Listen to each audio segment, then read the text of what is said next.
cool. And pull up my little questionnaire. I just remembered about how my screen loses its mind when I screen share sometimes while I'm on a Zoom call. So we're gonna see how that goes. Forewarning. Um, Hopefully it'll be okay.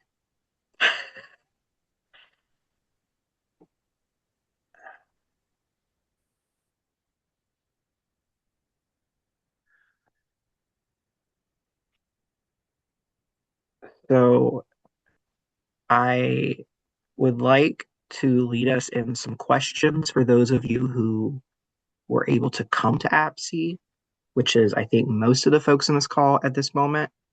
Um, and my first question is, what was your favorite thing about AppSee? It doesn't have to be something particularly educational per se. And if you want to roundtable, I will call on someone first. I'm going to call on Jamie, and then Jamie, if you want to call on someone else next. Okay, we'll do this by mutual invitation. Um, when I've done mutual invitation before, especially when someone's sharing their screen, it's helpful if everybody could go in to the React and put their hand up. And that way, whenever you've shared, take your hand down, and then they should, in theory, always kind of populate to the front of the line. That will make it easier for us to invite one another. My favorite thing about Appsy, I'm going to save my biggest takeaway for a different answer because I see that one's on there and I don't want to have to repeat myself. Um, well, I think selfishly, I think that it's always the relationships and the people. There are people that I get to see from some of our ecumenical friends that I only get to see when I'm at APSI. And so that's always really great to be able to reconnect with folks. And I'm also really like a book curriculum nerd. And so I just absolutely am living my best life when I get to go and stand in the marketplace in the PCUSA bookstore for long periods of time and just look at what's available. So that's my favorite. I will call on Eileen. I think my favorite, also selfishly, was Teresa Cho. I use a lot of her stuff, and so she was just a delight, and she was comforting and challenging, and I just really enjoyed that. Do you have the knowledge of how you spell her first name? I think it's Thereesa, but I could be wrong. And then I call on Katie. So for me, this was my first APSI, and it was an exploratory thing for me. So I am a public educator, and I have just recently entered into the process of becoming a certified church educator. So this was a really my favorite part was just kind of continuing in that discernment process.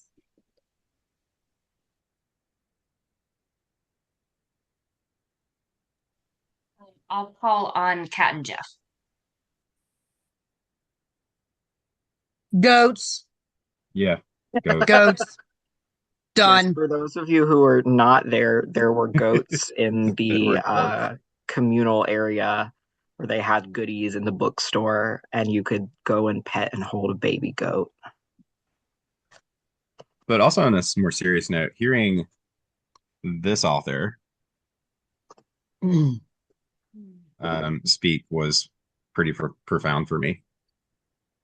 Rabbi Evan. Yep. He was awesome.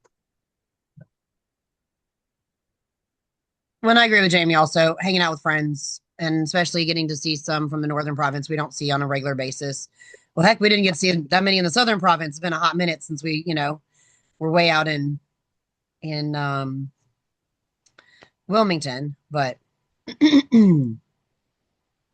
yeah.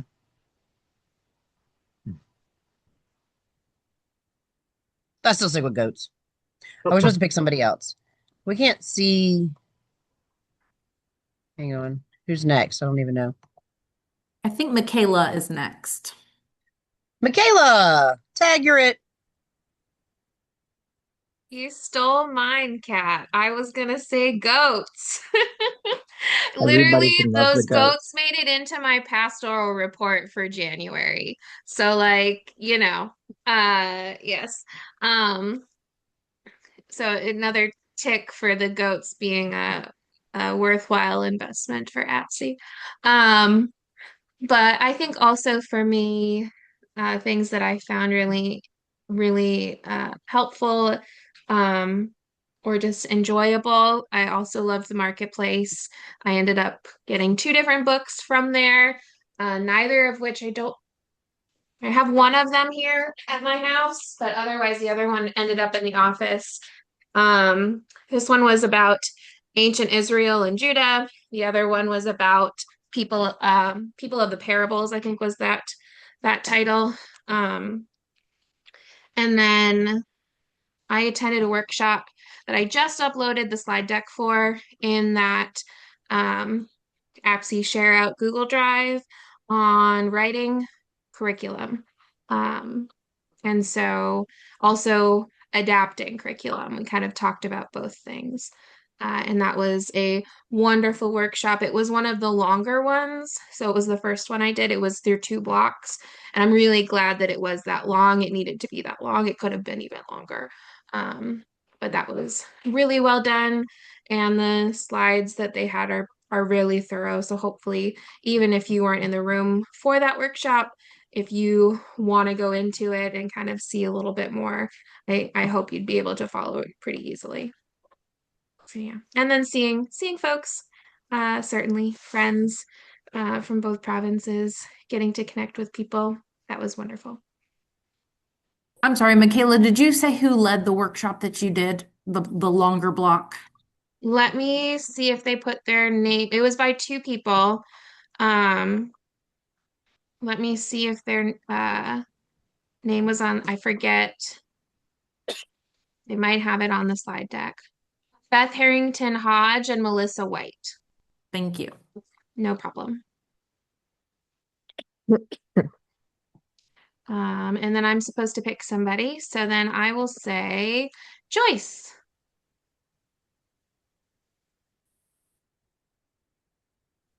I finally found the place to respond and got my hand up. So I think people is the thing. I know you've had that. I've been to APSI for many years. I missed last year.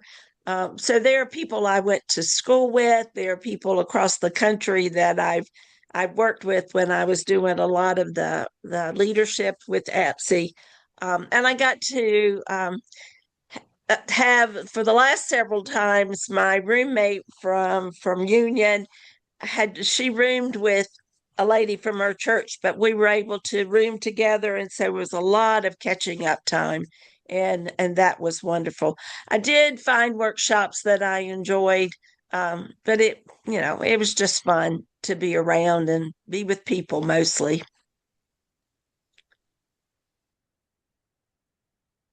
I believe Joyce is the last one with her hand up. For those of you who've just joined, we are sharing favorites from APSI for those of you who attended. If anyone else would like to go, please be so moved as to unmute and share your favorite.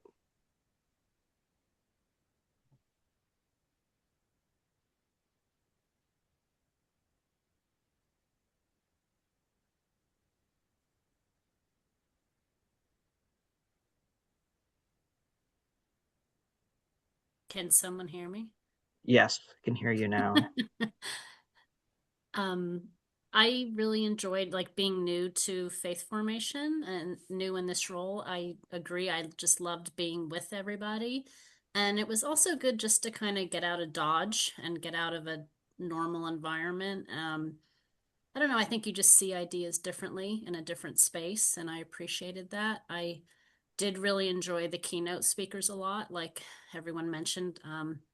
And the one uh, workshop I really liked was one of the last ones, Designing Your Ministry from Surviving to Thriving, um, by Marianne McKibben Dana. and she went through this whole thing, this process of design thinking.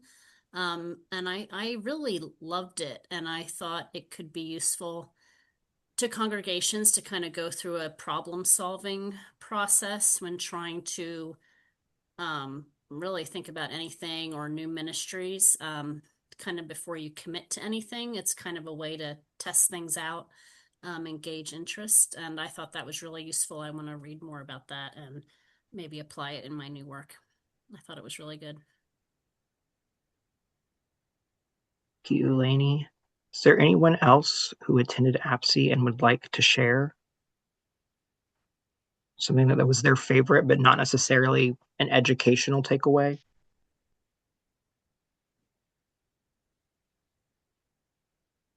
I can't believe I didn't mention this, but June and I getting our certificates in front of our recognition in front of everybody. That was pretty big. It ranks up there with goats. I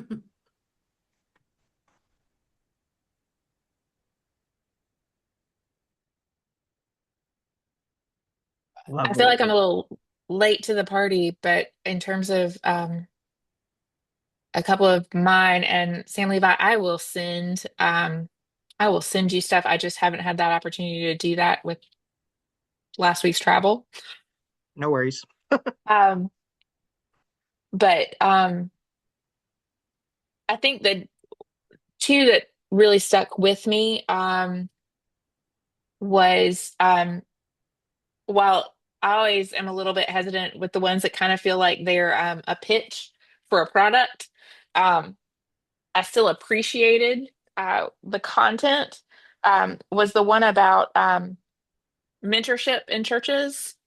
Um, and so while there was a particular approach and sort of a buy-in from that product, um, the overall like ethos of it is something that like I don't know that you need them necessarily to implement. Um, and I don't have it right in front of me, unfortunately, because I'm recovering from PEC travel. Um,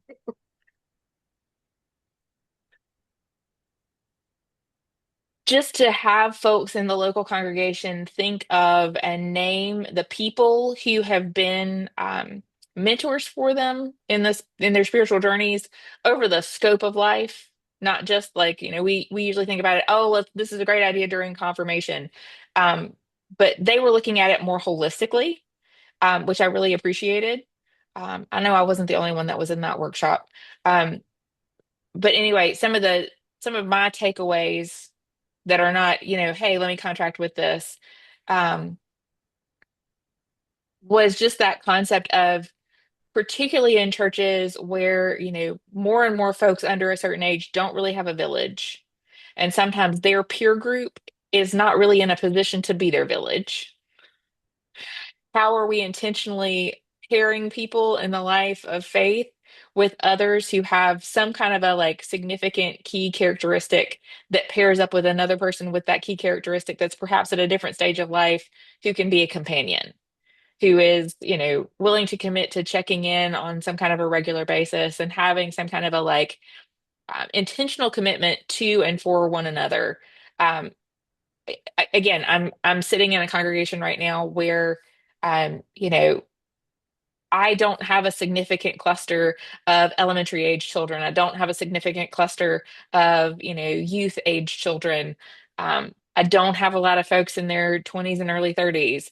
So for us to say, oh, let's pull together a group that's just targeted on that person or those, those points in life would be almost impossible. But what would it be like if we had some mentoring events where those that are paired, right, could come together and share in an activity, and that way it's not so focused on those at a particular life stage, such that we can't do anything. Um, so I really appreciated sort of that takeaway of like, what would it look like to build a congregational program of mentorship? Um, and the other one, and again, it just sort of resonated with a lot of my own principles. The worship design piece, where like, how are we designing worship for all of the different senses, and sort of sensorial needs. Um, And I think my favorite takeaway from that one, and actually in my APSI bag that is not with me, it's at my house. In my APSI bag, I still have. I picked up a couple of the extra printouts from the leader, and I haven't scanned them in yet. Um, but sort of a design plan that I did a workshop for our lay ministry cohort last year, um, where we were talking about how are we considering every time the church gathers as a space for us to create a lesson plan, and what are our objectives and how are we fulfilling those objectives. This was sort of how would we look at worship and plan it for those different sensorial experiences. And I just really appreciated that approach. Um, and again, a few of the tools, some of it wasn't necessarily new to me, but I just appreciated sort of the structure that we were sort of being given to talk about that. Um, so those were probably my the two workshops that I really appreciated that I'm not sure anybody else has spoken to it. Yeah. Eileen, I was like, ooh, there's an extra copy on the table. I'm gonna snag that. So I will make sure that when I scan in, I will scan that in, and that way we all can have access to that planning template. I appreciated that visual. Again, it very much was a graphic organizer. So Lovely. Thank you, Christy. yeah. Um, does anybody else want to share a favorite from APSI before we move on to our next section? I know there are a few more people who were there, but if you don't want to speak, that's so fine. Okay, so my next question, which Chrissy kind of jumped the gun on, but that's okay, is what was your biggest takeaway from APSI? So what's something that you are excited to share with this group because you think it could change the direction of how leadership and laity in the church are functioning, perhaps? Um, so more something you learned from a specific workshop, maybe.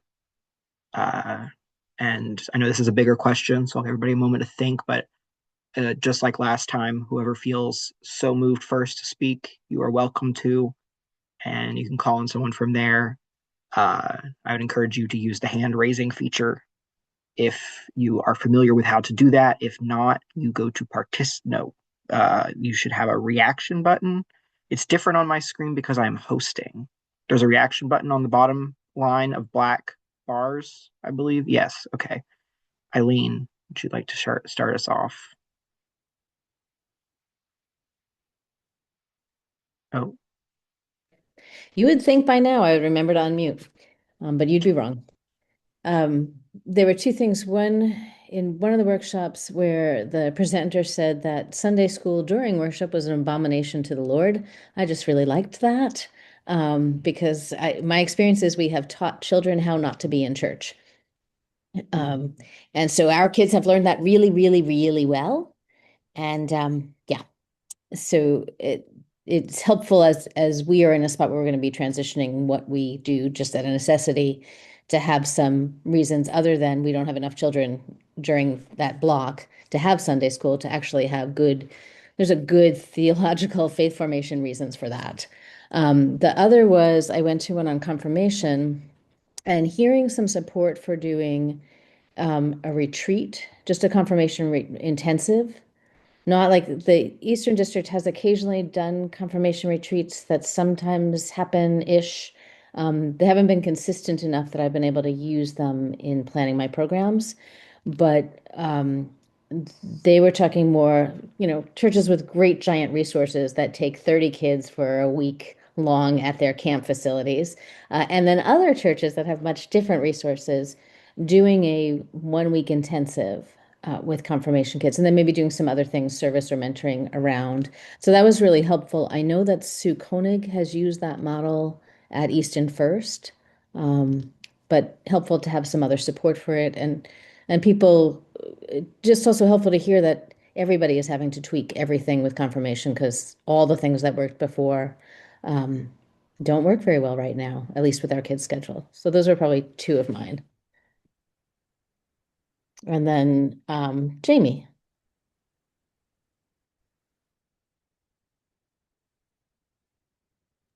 I lowered my hand and didn't unmute myself, so we're two for two, Eileen. Um, I I'm sure you all were also in the ballroom in awe of the liturgical library that was shared on Friday night, the image of that. And we have other kinds of like I have a story path card and I have a Lego creation card and we have, a playground that comes into our space. So it's not that I felt necessarily that my that curating that kind of a space for the children was what I was missing. But when I actually saw that, I thought that it was so beautifully laid out that it was a more of an intergenerational approach to resourcing people as they go into worship for whatever it is they might need to attend because I know there are other people that are not children that can listen differently and respond to worship differently if they have something to busy their hands with or so I'm thinking through that. Yes, Suzanne, there is a photo and I sent it to Sam Levi earlier this week and hopefully they can share their screen and show you some pictures, but Raleigh is getting one. I'm so excited. I took the measurements for it. I am embarrassed of the riches of talents that exist in my congregation. And Steve Craver in addition to being a wonderful retired pastor, he's also a fantastic woodworker. So I brought home all the pictures and I actually reached out to Jenna Campbell, who displayed this. Um, I showed them all to him and he was like, oh. And he actually took it, and I hate to brag to Jenna, but he actually made it better because he's doing a French cleat version. So it's going to be very nice. But I'm super excited about it, and I think Steve's excited about it. And I'm excited to see how we can truly make it an intergenerational liturgical library. So stay tuned of how that comes together. But I've already got people on the CE committee. They're like, oh, I'm going to be putting stuff on that wall too. So I'm excited about the collaboration that might come from that. Thank you, Jamie. Katie, would you like to share? Sure. So, this one was a little bit more personal to me, and kind of the situation that we're in, currently in our church. So my husband is the pastor at Unity Moravian in Louisville, North Carolina. And we're in this kind of like Christy, kind of this kind of great schism of we've got a very small group of like pre-K through second grade, but then we have a bigger group that is the third through fifth grade. And so I attended the tween retreat um, session, and that is my biggest takeaway is some of the things that they are talking about the tweens, and we're talking specifically fourth and fifth graders. And I have a fourth grader. And I've just recently started teaching that third, fourth, and fifth grade Sunday school. And one of the things that my daughter particularly has expressed to me is that she is tired of the deep blue, the big faith, kind of those Cokesbury like smaller kid stuff, because it's not for them. And so I have been able to take the things that I learned at APSI because I also went to the art as prayer as well, and we've been able to incorporate that into our Sunday school time, which is a really just good way to center them, and kind of talk about prayer in a different way. But one of the biggest takeaways that I had from this, and this is specific to my congregation, is that we're actually doing things pretty right for a small congregation. Because I was the only Moravian that I know of that was in that session, but a lot of them from bigger churches, and they've talked about like mentoring programs, they've talked about like baptism buddies. But the thing that really, the biggest takeaway from me and what I'm starting the process of thinking about is planning a retreat, for specifically that fourth and fifth grade group, really third, fourth, and fifth grade group, because our group of kids, we all go to Laurel Ridge. And so for them to have the experience that's not just we go up in June for summer camp, but how can we engage and participate in Laurel Ridge in other times of the year as well? And for that to be kind of a tradition at Unity, that once you hit that third, fourth, and fifth grade, that group goes on retreats, and then they continue it all throughout the rest of their youth time as well. I'll call on Joyce next.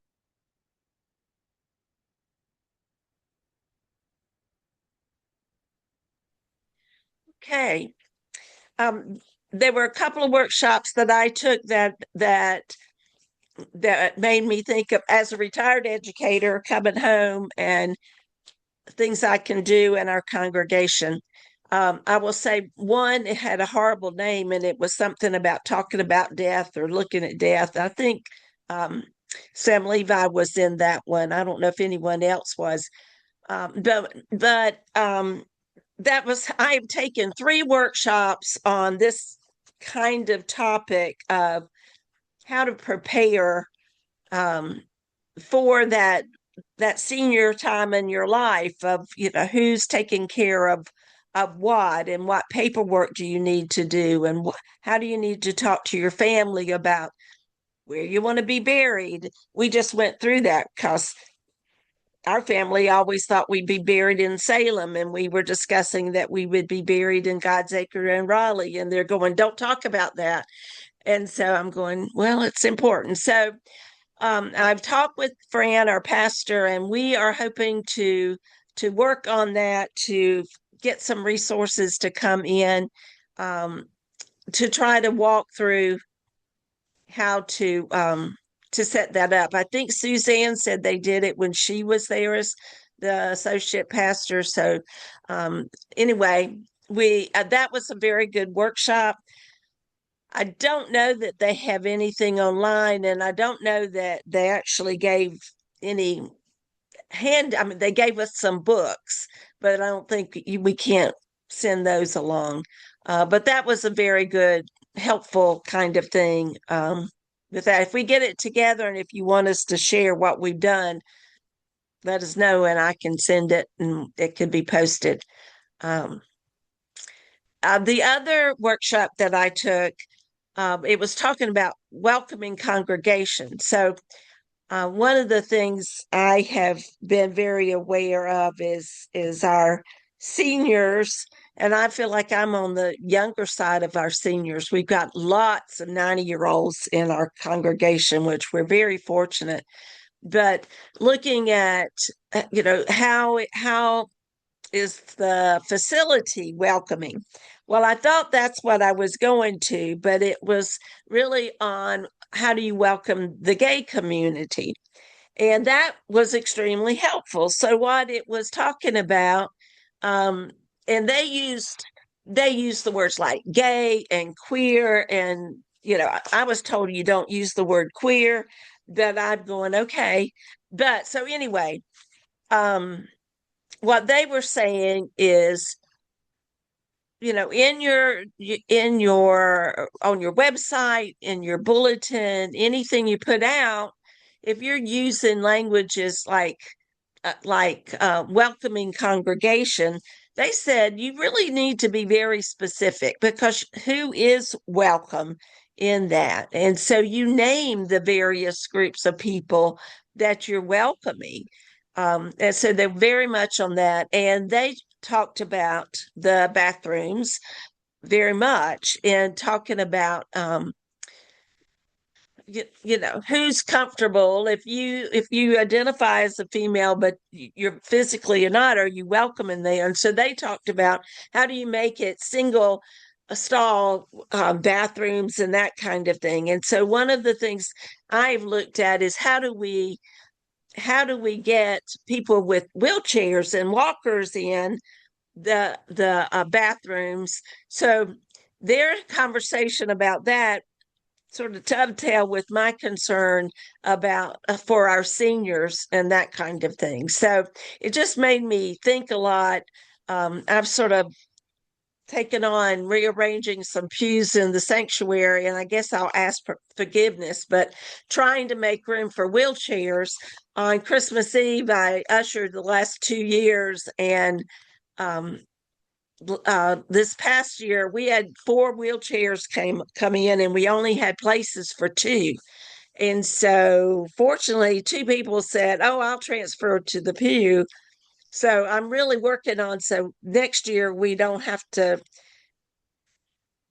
we're prepared and welcoming for those folks, because it was a little bit embarrassing. They handled it a lot better than we did. We were feeling bad that we weren't ready. Oh, right, here's your place. And so those things dovetailed for me, to be a welcoming congregation. Part of that is setting up your facilities so that it appears to be welcoming in your communication, so that they know if they really welcomed or not.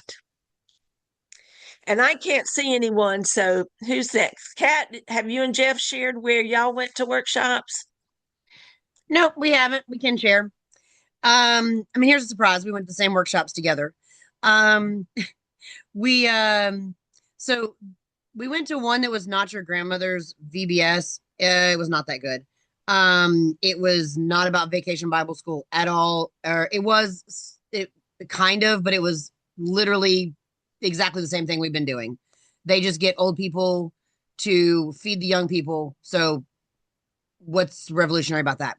Another one got canceled, but the 2 of them that we actually liked um were the art one that we did.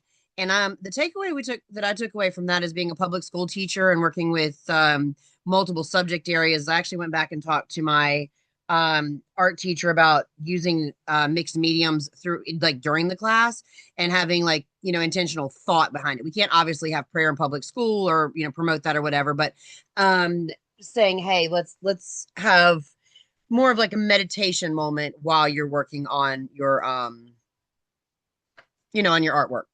The other one that we went to was finding humor in the Bible, and it was great. We actually had just done winter camp, and the winter camp that we did, we actually were talking about the human side of Jesus and the funny stuff that he did. And also we talked during winter camp, we also talked about, like, how did the stories get in the Bible? And it was a lot of, like, Mary sitting around going to the disciples, y'all wait till you hear the story of what Jesus did next. And so when we went to the humor in the Bible thing, there were some extra stories we hadn't thought about as being funny, but they really were. And I think it just, like, also it was funny that we had just done winter camp before we went to ABSI, finding humor in the Bible. So it was pretty good. And you can really look at teaching kids not just the stuffy side of what happened in the Bible, but there's some funny things. And Jeffson, it has included some of the stuff in his sermons also throughout, the last, I mean, just, well, your entire career. But it was funny. Last night we were talking about, well, Jesus flipped tables and cursed a fig tree, and I mean, you can take the serious side of it, but you can also, it makes it a little funnier. Or not fun, more engaging. More engaging. Yeah. I like the way you put that, Sam Levi. Yeah, more engaging. Did you want to add to that? I think you covered it pretty well.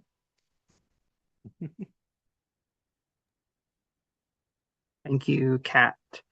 Michaela, would you like to share with us? Sure. I'm gonna post a link in this chat because the workshop I'm gonna talk about, when they sent it, it's a Canva link for Canva slides. And I have tried every which way to figure out how to download it, and I cannot figure out how to download it. So it's just a web link. I wasn't sure how to get that in the drive, but this is the slide deck for the Church as a Third Place workshop that I attended. And there were a lot of Moravians in the room for this workshop. And so that was kind of fun. I think Dan Miller was there, Riddick Weber was there, uh, and a few other folks at our table. But what I really appreciated about this workshop was, first, kind of their challenge for us to consider the church as a third space, a third place for people in new ways. And so talking about, like, redesigning our physical spaces for hospitality and flexibility, and thinking about our our sanctuaries and the immovable pews that are there. And so just some different things to think about as far as our buildings, and what might be something to think about changing, um, to foster the idea of belonging and not only valuing attendance. So, do people feel like you can belong in your church, or are they just attending? And investing in staff, volunteers, members of your church who show up as your church outside of the church. So this was, I think, the biggest thing that I appreciated about this workshop was the idea of how can the church be a part of other third spaces. Um, and so really talking about how do we show up. And the two pastors who led this workshop, one was he was the pastor of a church ministry on one of the Ohio College campuses. I can't remember which one. Um, but the ministry was Jacob's Porch, I think, for those who might be familiar with it. And then the other was, I think, an associate pastor or becoming an associate pastor at a Presbyterian church, um, also in the Ohio area. And I so, will say, Michaela, just to note, Brittany Port, who is the one that you were talking about, that's the associate pastor, um, I think she's very willing to be available. So especially for those of you that are local to her, and might be interested in like a smaller group workshop kind of opportunity or sort of like like she's very open to that. mhm. So I'll just note that. That's great to hear. She was wonderful, and seemed very passionate about this. And so, yeah, just the idea of how do we show up where people already are and shifting the focus from all we want to talk about is how do we get younger folks into our churches, but are we going to where they already feel at home? Are we going to places and showing up for them in their everyday lives? And so, how do we, as the church, show up not to recruit in these places, but to relate to people? And I really appreciated that framing. And so, talking about, are there collaborative opportunities in our communities, whether that is with libraries, after school, all these different things, right? Are there ways that pastors or Christian educators can have community office hours where you are in a coffee shop in your community or at a local park, um, where you're more accessible, those kind of things. Um, and so being in third spaces and being present in those spaces without hijacking them. So you're not showing up in these places where people are already doing things and somehow making it a church event, but you are showing up to support, to be present, and to belong with people who feel as though they also belong there. And so I think that that is something that I would love to see Moravian Church and other churches really kind of consider. How can we get out of our buildings, and what glorious ministry opportunities exist when we're not concerned about hijacking events that are outside of how can we make this a church event? How can we sanctify this? Um, and not concerned about trying to recruit people to come back with us into our buildings, but just showing up, being with people in places where they feel like they're their full selves and they get to belong. Or maybe they don't feel like that, but that's where they're showing up and they're trying to find a sense of belonging. And how can we just come alongside people in the world? So really, really like that. The slides they put together are really wonderful and I think very accessible to folks who want to look at them. And so I'd highly recommend giving those a look. And then yeah, one of the pastors that did it seems to be very available, and I can attest she was absolutely wonderful. So that wouldn't surprise me if she'd be open for more. I think I have her email address. I can try find that, and if anybody wants it, I can probably pass that along. So I have her email contact as well. She is one of our peers that is from a small denomination. Even though she is serving in a Presbyterian church, she actually comes out of, I think, the Christian Reformed Church Ah, tradition. Um, cool. but yes, if folks want email contact, I can share that as well. Thanks, Christy. Well, and I Michaela, don't I know just who want to else. name what you said was so profound. Having just done our quadrennial review a couple nights ago, I can say this is the first time that we have done this new model with Rebecca and the PEC in its current iteration, where I felt like some of the things you named were things that they were actually inquiring about with great curiosity about presence in the community. And I think those are things that have historically not shown up on any kind of reporting because there's like, what are the metrics? Like, that's not how many bodies are in seats and how many Right. kids are in Sunday school. Like, the metrics on that have been um, nebulous.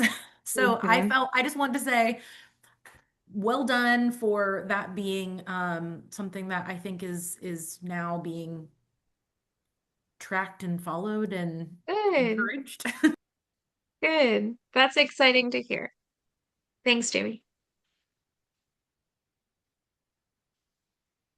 I don't know who else still needs to go or what that is. So, yeah, I'll just mute myself at this point.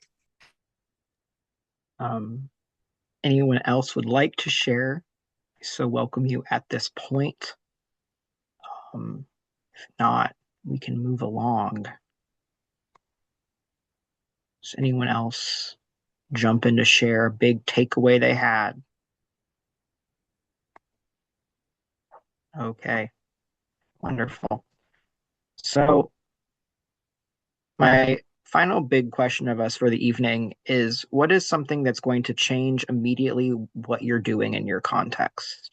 So, we've already heard some examples of that from Joyce moving pews and Jamie getting this uh, sensory wall built for the congregation. But are there any other examples of things that really invigorated you and you're really excited to like you brought it back to your congregation and you're gonna get to it like soon because it was so exciting.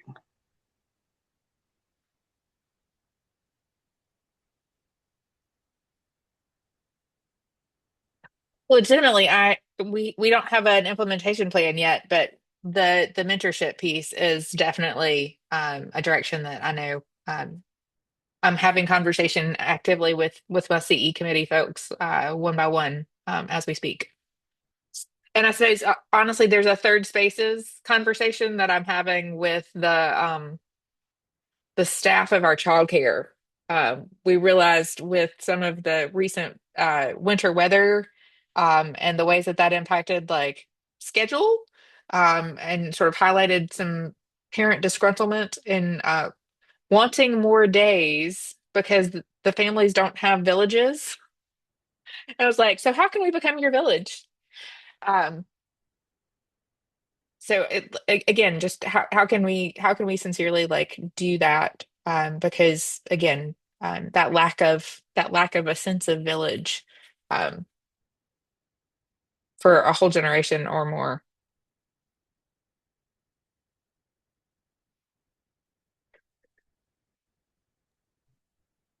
I think for me with that tween retreat, it is taking because a lot of the things that were mentioned in the tween retreat are things that we already do at Unity, and taking that back to the people who just authentically did that, like our third, fourth, and fifth graders, like they're junior ushers, and having kids' Bibles in the pews and things like that, and just going to those people who initiated those things and saying, "Hey, you're doing a good job. Like this is what bigger congregations are doing." And you're creating that relationship with these kids, and just to kind of just to give them some um, validity in what they're doing and that they're doing a good job because these kids are wanting to come to church every single week and they're wanting that intergenerational piece. So just kind of for lack of a better word, pumping them up and so that they can continue to do the work. So it's not just falling on the few, or better yet, so it's not falling on the parents to do the faith formation.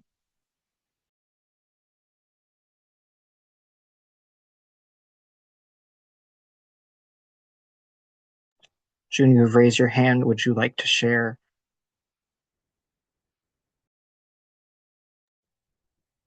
Sure.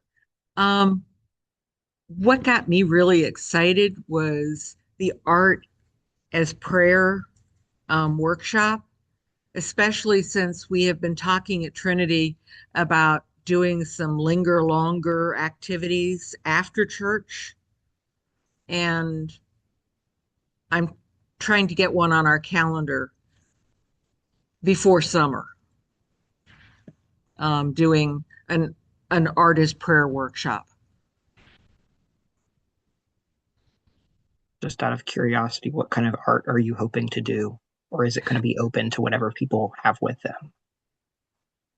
When we did the workshop, we'd sort of sit around round tables, and in the center of the table, there was a shoebox full of crayons, watercolors, markers, Play-Doh, a number of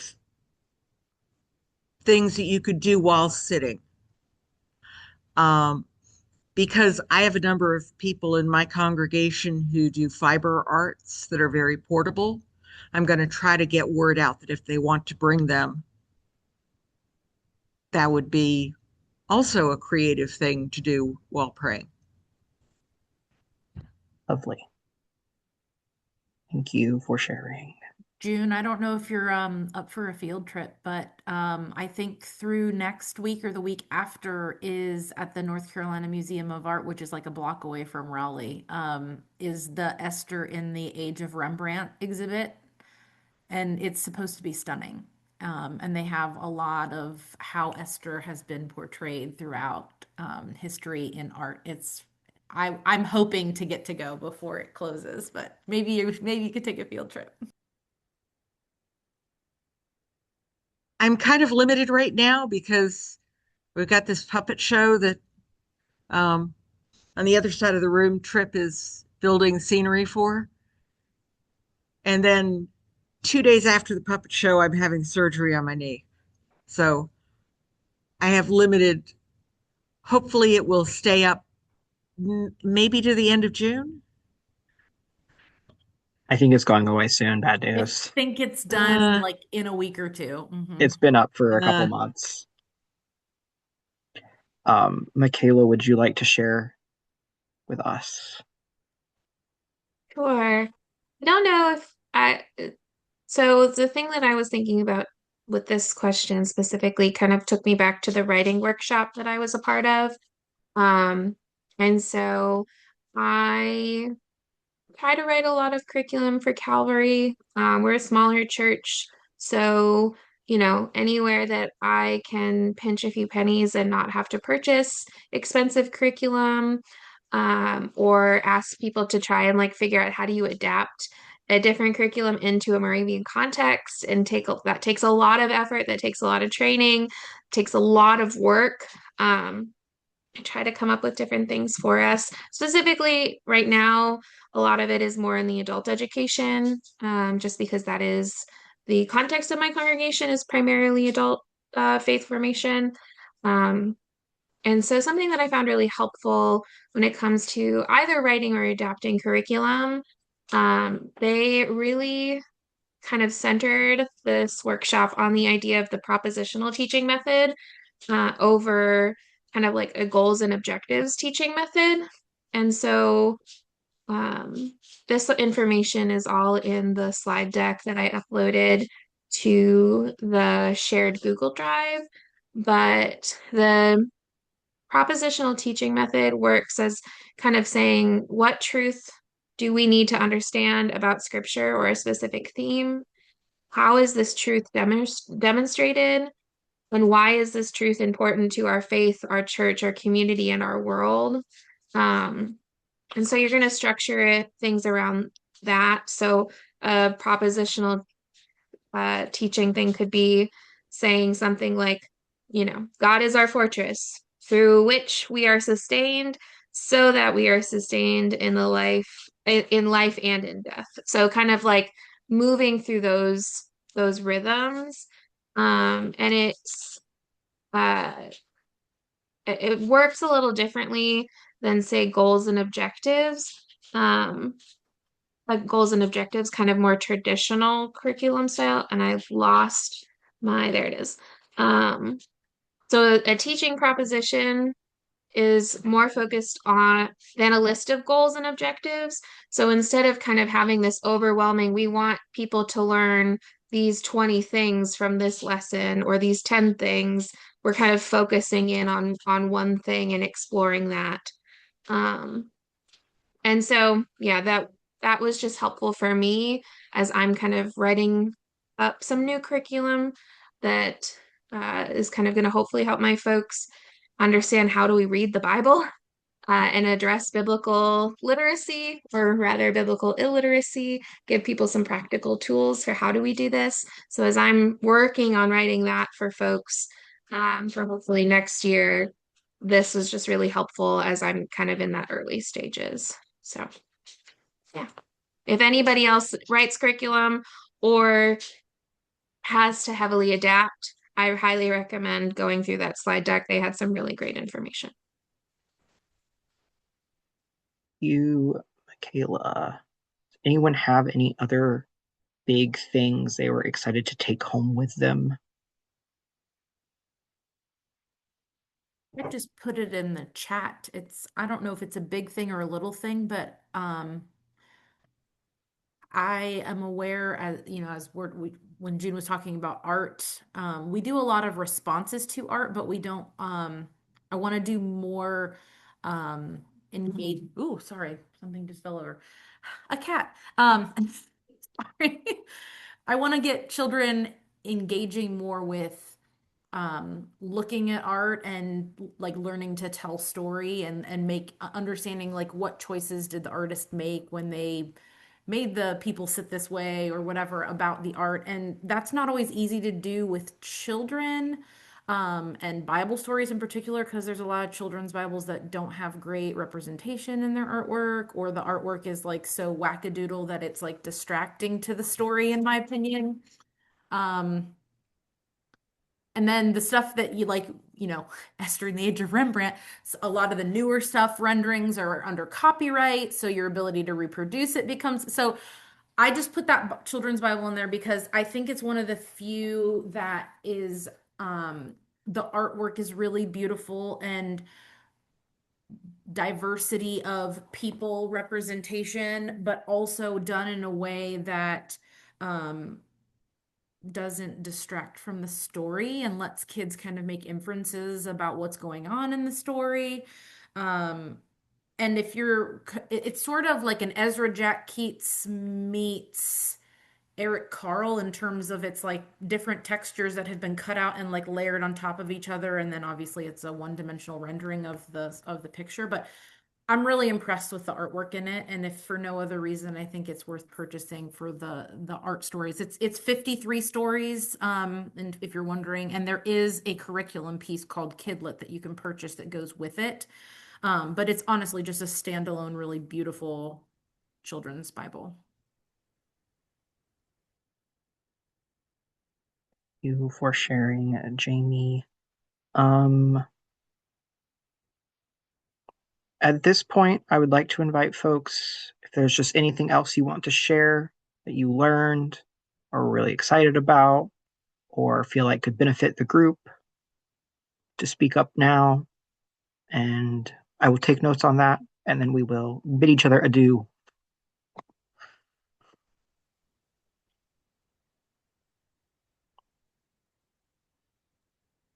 I did want to mention that if you're not following the Center for Excellence in Christian Education on Facebook or just going to their webpage, they're doing free monthly, I'm calling them webinars, they're calling them collaborative conversations. And you do get a chance to unmute and engage with the speakers. But um, the slate of topics is really good.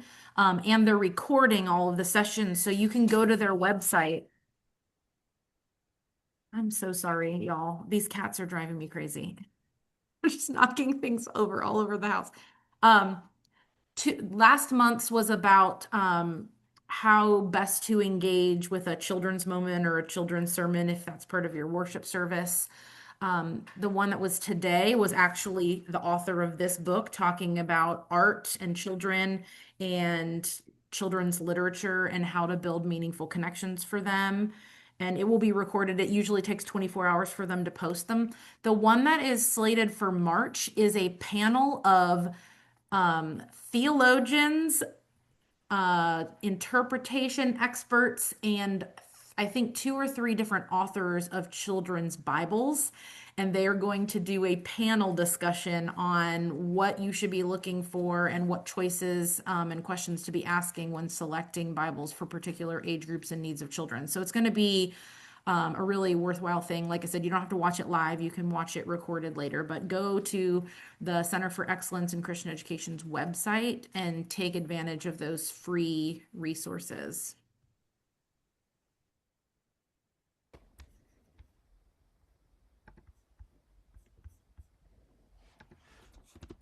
I just dropped the link to that page into the chat for everybody. You, Christy. I would actually love to be able to get those recordings into the hands of our seminary people too, because I'm like just thinking of all of our seminary students that might really appreciate knowing, like, being able to listen into a conversation of, experts on how in the world do you go about picking out a children's Bible.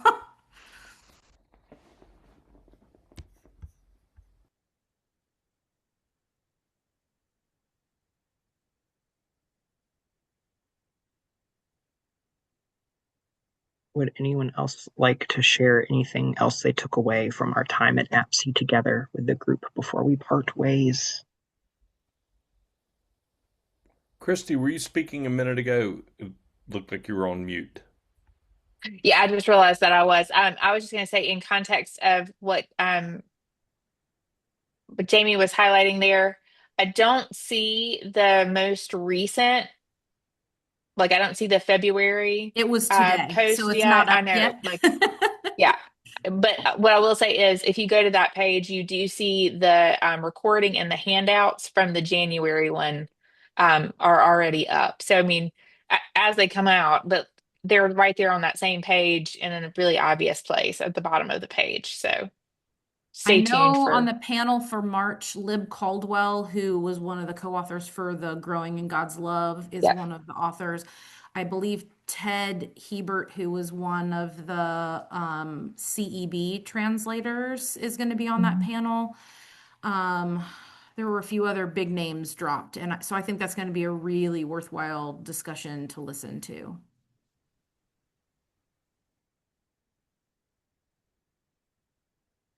Riddick, thank you for joining us late.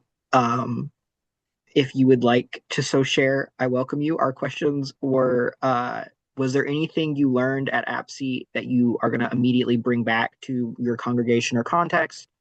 And any big takeaways you'd like to share with the group from workshops or perhaps just conversations you had? Well, the thing that my big takeaway is that I need to be more ecumenical in my approaches to music. I went to music, hip hop as music of Reformation, and really, really enjoyed that. And some of the like principles and theory that were underlying that really helped me appreciate a documentary on Bruce Springsteen, which raised me in the eyes of my wife. So that's always a good thing. So there was immediate payoff from that. But the other thing that I really took out of this was, and I've heard Lane say it, this group on the screen's an interesting mix of ordained folks and educators and ordained educators. And I, as a pastor, right, I found it really, really helpful. I mean, I jotted tons of biblical interpretation things down, how they were reading the text. It strikes me as something that this is something that I want to publicize not only for educators, but also just for pastors, As Jamie pointed out, youth work is not a specialty that we can do a lot with at Moravian. And so, what a great place to go and learn the things that, when you're out 2 or 3 years, you realize, hey, I really need this. And since we only educate you for about 78 hours, there's a lot left to learn. And I'm hoping we'll get more pastoral attendance at it, in addition to supporting our educators who want to go to it. So I just found it a very helpful and meaningful and enjoyable conference. Thank you for sharing, Riddick. Anyone has any final closing thoughts for us? I so welcome you. I will let us sit for a moment. If you have any reflections you'd like to share, and I will adjourn us. I appreciate everybody's attendance tonight. And if you have not already uploaded things to the Google Drive for sharing, please take a moment to do so. I will reshare that link.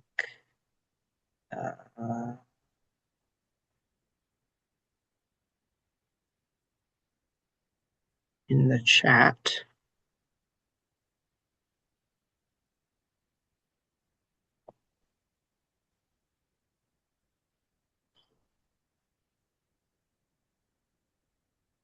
And if you are struggling to get things uploaded, you can always email them to me and I can get them up there. And my email I will also put in the chat. This meeting was recorded, which was so said at the beginning, but just an FYI for everyone. And that recording will be up on our YouTube so it can be shared with any educators that you know who might have missed our gathering this evening who would like to watch it.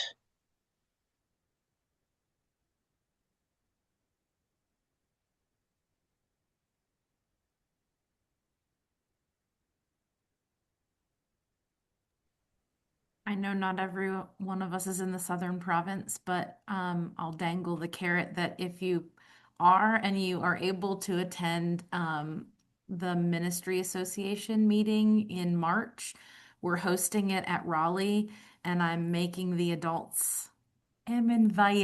adults to join me in a playground space, reflecting on 5 kinds of prayer. So if you're able to join us, we would love to have you. And if you're not, I would be happy to share the materials with you.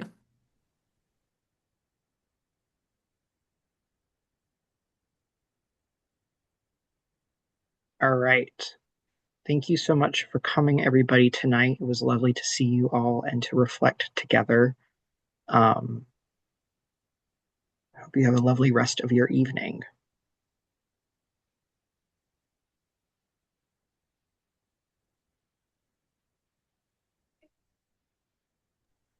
Bye, everyone.